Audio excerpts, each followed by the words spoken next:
Assalamualaikum warahmatullahi wabarakatuh. Alhamdulillah wa syukurillah wassalatu wassalamu ala rasulillah Sayyidina Maulana Muhammadin ibn Abdullah wa ala alihi wa sahbihi wa mawalah. Amma ba'd, yang kami hormati Bapak Menteri Koordinator Pembangunan Manusia dan Kebudayaan Profesor Dr. Pratikno. Kami hormati Khatib Am Pengurus Besar Nahdlatul Ulama Ki Ahmad Said Asrori beserta jajaran Surya yang hadir. Teman-teman jajaran pengurus Tanfidiyah PBNU yang hadir. Wakil Ketua Umum, jajaran para ketua dan para wakil sekjen. Salam dari sekjen yang kali ini berhalangan hadir karena sedang mengurus banjir. Yang saya hormati Rektor Universitas Gadjah Mada, Ibu Profesor Dr. Ova, Emilia, dan seterusnya, tadi panjang sekali gelar-gelarnya. Yang saya hormati para peserta Kongres Pendidikan Nahdlatul Ulama dari berbagai wilayah di seluruh Indonesia, selamat datang. Alhamdulillah Bapak Ibu sekalian yang saya hormati,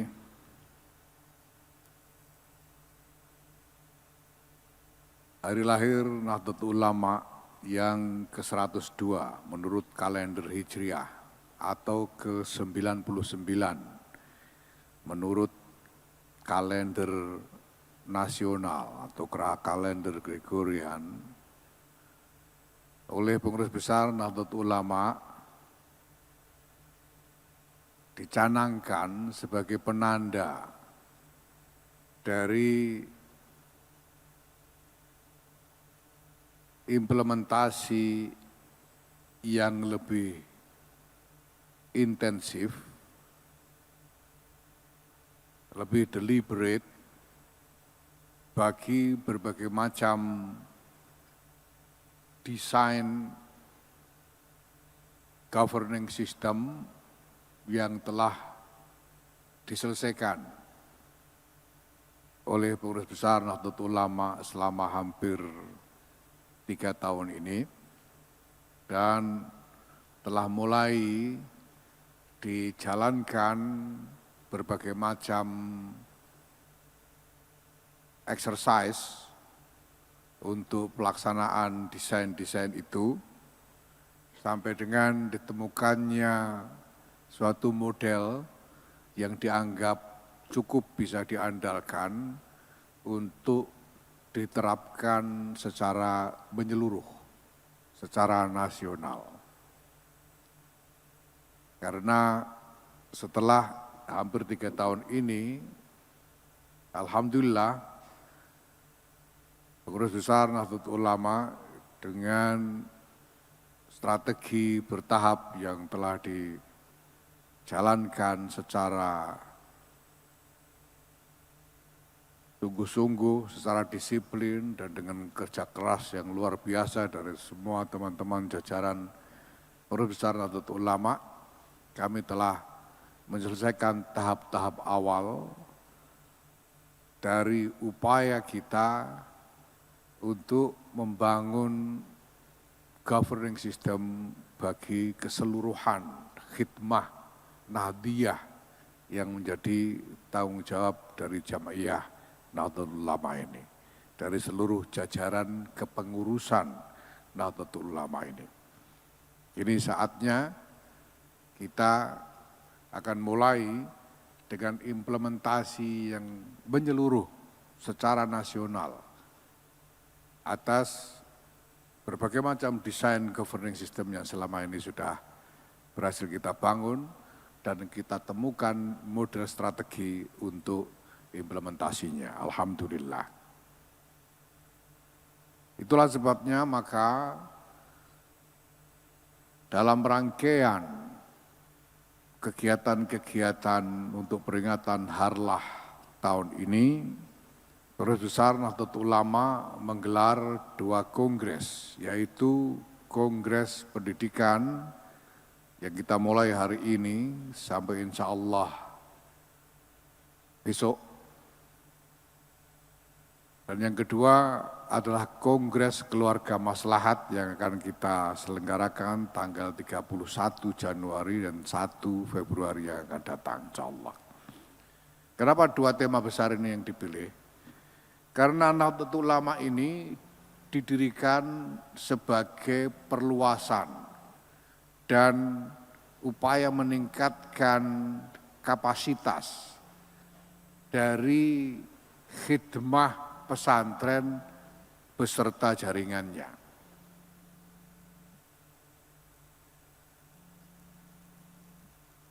Selama ini kita kenal satu ungkapan yang menyatakan bahwa NU adalah pesantren besar. Sedangkan pesantren adalah NU kecil. Maka seharusnya memang kehadiran Nahdlatul Ulama adalah juga merupakan wujud dari kehadiran pesantren dalam skala yang lebih luas dengan kapasitas yang lebih besar. Pesantren itu sendiri, Bapak Ibu yang saya hormati, adalah khidmah, layanan yang terutama menyangkut 2 arena, yaitu arena pendidikan dan arena pengasuhan masyarakat. Arena khidmatul ilm dan arena riayatul ummah.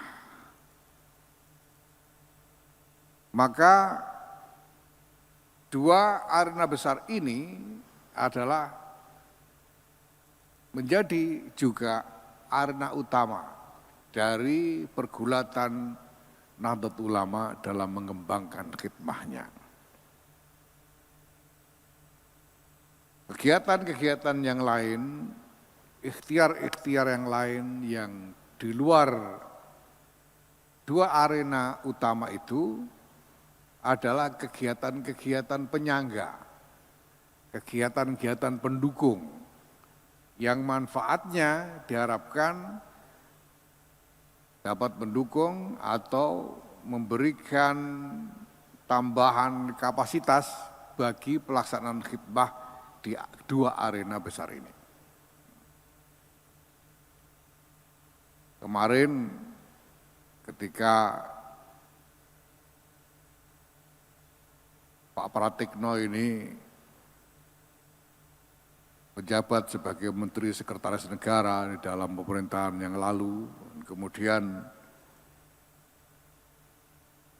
bekerja untuk merealisasikan keinginan pemerintah memberikan konsesi tambang kepada NU. Ini menjadi semacam inspirasi bagi jajaran pengurus NU di berbagai tingkatan untuk juga mencari-cari kerjaan yang seperti itu. Gitu. Pokoknya mencari apa yang kira-kira bisa menjadi uang. Ini adalah satu dinamika yang sebetulnya sangat positif karena ada keinginan untuk secara mandiri membiayai berbagai macam kegiatan-kegiatan jamiah. Tetapi saya ingatkan berulang kali kepada seluruh jajaran pengurus NU ini bahwa Nahdlatul Ulama ini adalah organisasi ulama Nahdlatul Ulama ini bukan organisasi bisnis. Ini adalah jam'iyah, organisasi keagamaan dan kemasyarakatan yang merupakan tempat bergabung dan wujud dari khidmah ulama kepada masyarakat. Maka apabila kita mengupayakan juga, kita menyelenggarakan juga berbagai macam kegiatan di luar arena pendidikan dan kemasyarakatan itu semua adalah sekedar sebagai pendukung dari ikhtiar-ikhtiar utama yang menjadi tanggung jawab kita. Bapak Ibu sekalian yang saya hormati, setelah 100 tahun Nahdlatul Ulama bergulat sejak didirikannya, 100 tahun lebih bergulat baik sebagai jam'iyah maupun sebagai jamaah, baik sebagai organisasi maupun sebagai komunitas. Saat ini kita telah mewarisi, kita menerima warisan kekayaan yang luar biasa besar dari berbagai macam inisiatif yang muncul di lingkungan Nahdlatul Ulama ini untuk memberikan khidmah kepada masyarakat di bidang baik di bidang pendidikan maupun di bidang kemasyarakatan. Tadi secara sekilas dalam tayangan video telah digambarkan kita punya sekitar 13.000 lembaga pendidikan anak usia dini. Kita punya sekitar 26.000 pesantren. Kita punya 15.000 sekolah dan madrasah. Kita punya ratusan perguruan tinggi di lingkungan Nahdlatul Ulama.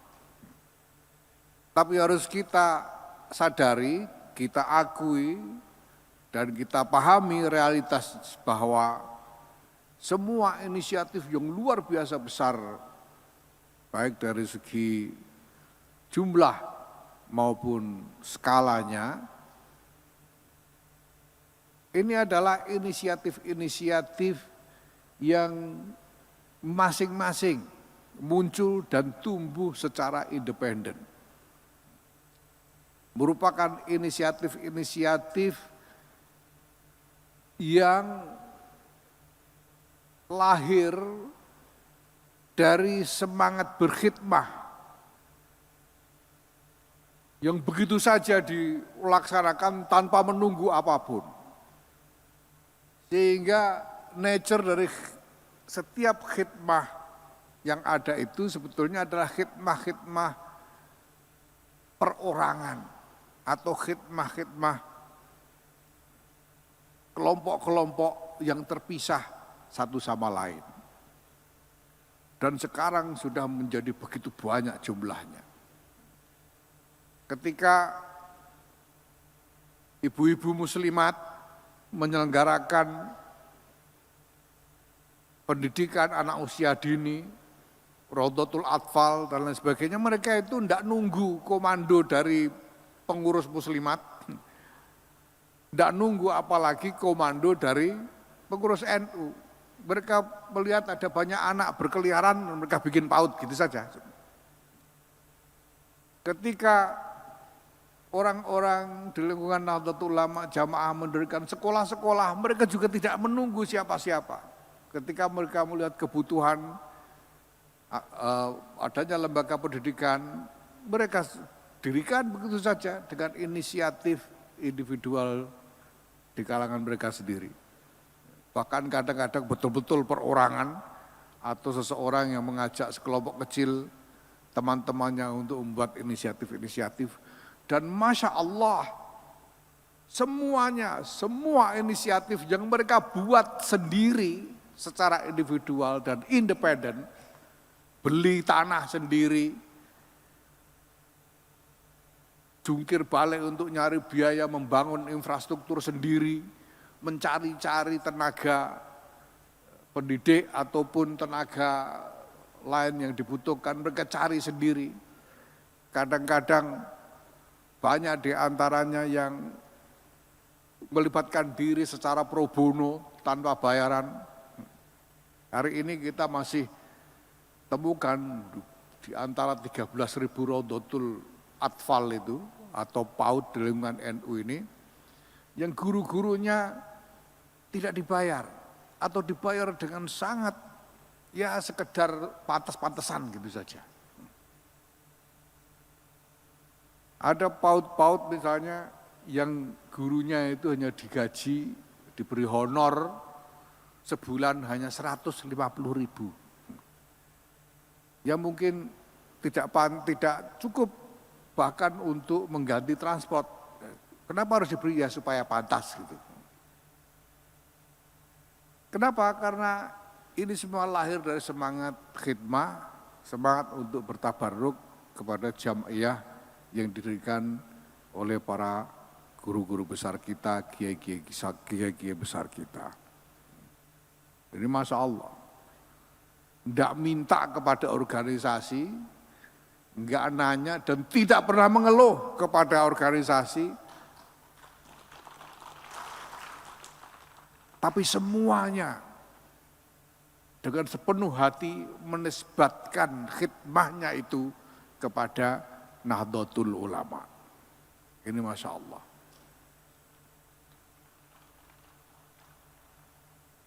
Nah maka Bapak Ibu sekalian yang kami hormati, jamiah ini harus kemudian berpikir apa yang harus dilakukan untuk membantu supaya inisiatif-inisiatif individual itu bisa berkembang lebih baik. Bisa berkembang dengan proyeksi masa depan yang lebih bisa diperhitungkan. Maka Bapak Ibu Pengurus Besar Nahdlatul Ulama sampai pada pemikiran bahwa untuk sekian banyak inisiatif atau satuan-satuan khidmah yang sudah terlanjur ada itu, agar mereka semua bisa dikelola dengan lebih baik, tidak ada pilihan selain bahwa kita harus membangun suatu governing system bagi sekian banyak unit-unit layanan tersebut. Ini berlaku baik untuk khidmah-khidmah layanan di bidang pendidikan maupun layanan di bidang kemasyarakatan yang lain seperti kesehatan dan lain sebagainya. Inilah Bapak Ibu sekalian yang kemudian diupayakan oleh Pengurus Besar Nahdlatul Ulama sejak awal masa khidmah ini.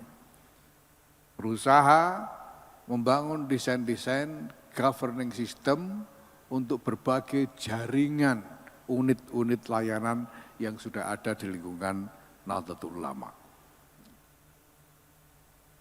Nah, governing system itu berarti pertama, harus ada pengendalian yang terstruktur dengan hierarki sampai ke pusat.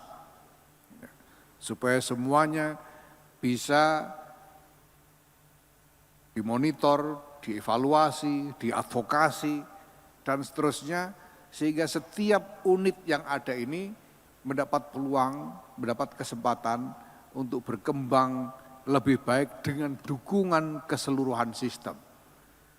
Supaya masing-masing tidak harus jungkir balik, pontang-panting, dan kembang kempis sendiri-sendiri untuk memperjuangkan keberadaannya, tapi ada dukungan sistem untuk mengembangkan diri. Nah itu berarti juga kita butuh desain sistem yang di dalamnya termuat ketentuan-ketentuan mengenai standar-standar. Standar infrastruktur, standar kualitas, standar-standar yang relevan dengan berbagai macam layanan tersebut. Kita juga membutuhkan regulasi, aturan-aturan tentang bagaimana lembaga-lembaga atau unit-unit layanan itu seharusnya dikelola, dengan cara apa. prosedur-prosedur apa yang harus ditetapkan supaya semuanya berjalan dengan standar manajemen yang baik. Dan kemudian harus ada upaya untuk melakukan enforcement, untuk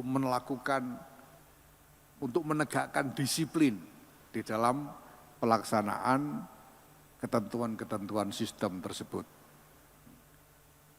3 tahun ini Pengurus Besar Nahdlatul Ulama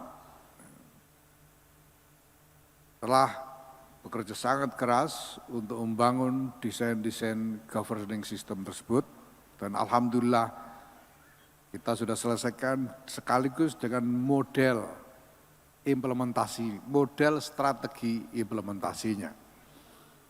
Mudah-mudahan dengan doa restu para kiai, para ulama, doa restu Bapak Ibu sekalian, para pencinta Nahdlatul Ulama, sudah ini kita bisa secara lebih deliberate, lebih menyeluruh, lebih komprehensif, dan lebih merata menerapkan governing system ini bagi sekian banyak layanan-layanan yang ada di lingkungan Nahdlatul Ulama. Pada saat yang sama, kami juga menyadari bahwa tidak mungkin Nahdlatul Ulama melakukannya sendirian. Jam'iyah Nahdlatul Ulama ini, kepengurusan organisasinya NU ini sendiri, kenyataannya, realitasnya belum punya kapasitas yang mencukupi untuk melaksanakan berbagai macam upaya itu sendirian. Itulah sebabnya kami juga secara aktif berupaya untuk mendapatkan partner-partner kerjasama. Dan di antara partner-partner kerjasama itu tentu saja yang paling utama yang kami harapkan adalah dari pemerintah. Maka terima kasih kepada Bapak Menteri Koordinator Pembangunan Manusia dan Kebudayaan yang telah hadir hari ini.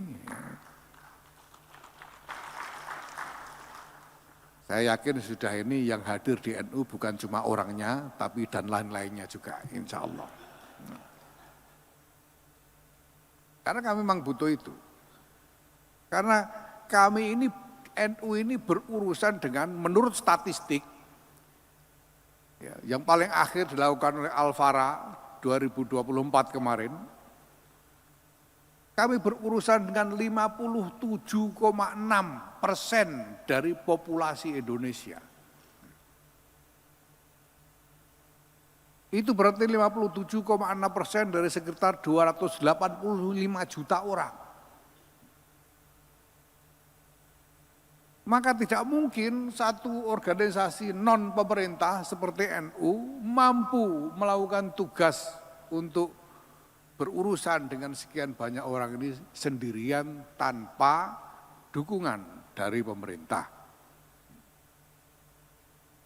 Dengan demikian maka Bapak Ibu sekalian, memang kebutuhan untuk melakukan penempatan diri yang lebih tepat bagi NU ini di hadapan pemerintah dan berbagai macam stakeholder bangsa dan negara yang lain, ini harus kita lakukan. Itu sebabnya sejak awal berulang-ulang saya sampaikan bahwa kedudukan NU di tengah realitas yang kita hadapi hari ini tidak ada pilihan yang lain selain untuk membantu pemerintah dalam menghantarkan agenda-agenda kemaslahatan kepada rakyat. Menggunakan segala macam kapasitas yang dimiliki oleh Nahdlatul Ulama sebagai organisasi ini untuk membantu memastikan agar tujuan-tujuan kemaslahatan yang diagendakan oleh pemerintah sungguh-sungguh sampai dan nyata-nyata dirasakan oleh rakyat.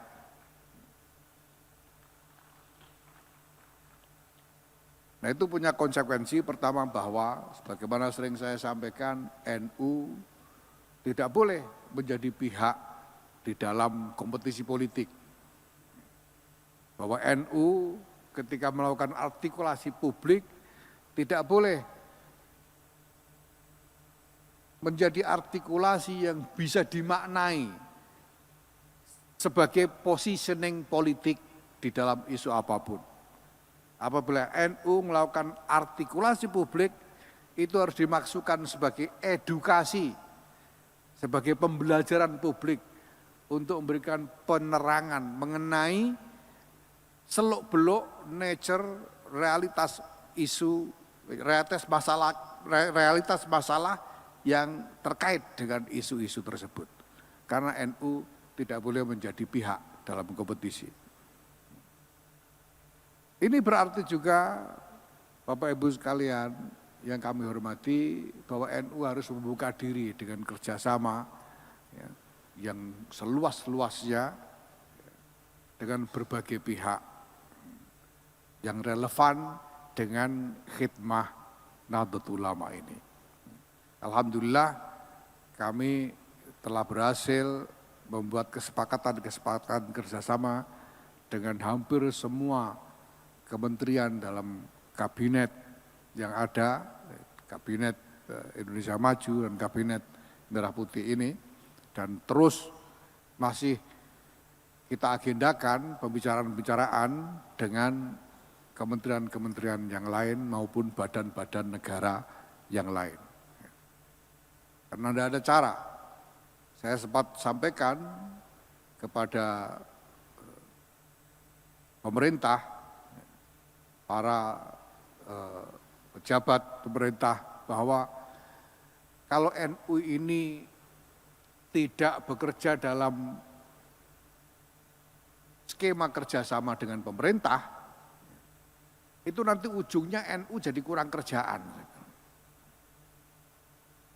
Pengurus yang sebanyak ini, pengurus NU itu dari pusat sampai ke ranting, kita hitung personilnya tidak kurang dari 2 juta orang.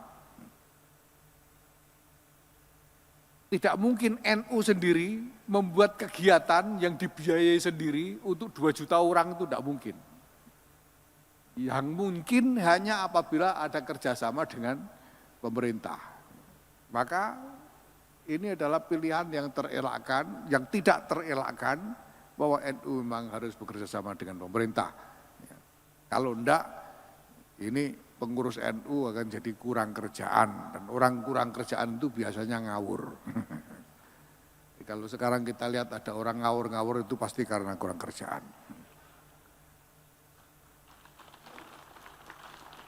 Karena nganggur itu. Nah demikian juga kita kembangkan kerjasama dengan berbagai lembaga lain. Insya Allah hari ini nanti saya akan menandatangani Memorandum of Understanding, kesepahaman dengan Universitas Gadjah Mada yang diwakili Bu Rektor hari ini sudah hadir bersama kita. Yang mudah-mudahan nanti bisa kita kembangkan menjadi dukungan akademik untuk berbagai macam khidmah dilakukan oleh NU. Dan tentu saja juga dukungan untuk meningkatkan kapasitas dan kualitas berbagai macam khidmah Nahdlatul Ulama di arena pendidikan ini. Sebelum MOU ini sebetulnya sudah jalan kerjasama kita dengan UGM, misalnya kami meluncurkan inisiatif R20 itu dalam kerjasama dengan UGM. Kemudian kami juga meluncurkan buku proceeding R20 itu dengan UGM. Dan juga ada sejumlah inisiatif yang lain seperti yang belum lama ini kita menggelar workshop tentang pesantren juga dengan UGM, alhamdulillah. Ini bukan karena saya sendiri orang UGM, karena kewargaan saya di UGM juga sebetulnya masih tidak cukup jelas ya, karena saya DO dari UGM dulu. Itu sebetulnya ancaman besar buat UGM saya DO itu. Karena Gus Dur pernah bilang bahwa 2 orang di NU ini baru bisa lulus kalau kampusnya dibakar, katanya. Yang satu Saifullah Yusuf, satunya lagi Yahya Stakuf. Jadi saya sebetulnya agak khawatir, saya DU ini gimana caranya bakar UGM ini. Nah, untungnya saya lalu diberi gelar oleh UIN sehingga UGM selamat dari kebakaran. Ini juga bukan karena rektornya yang sekarang, Bu Ova Emilia ini adalah putri seorang tokoh Nahdlatul Ulama di Jogja pada waktu itu, yaitu Profesor Zaini Dahlan, rektor IAIN. Saya kira beliau juga suriah NU, PWNU Jogja waktu itu, alhamdulillah.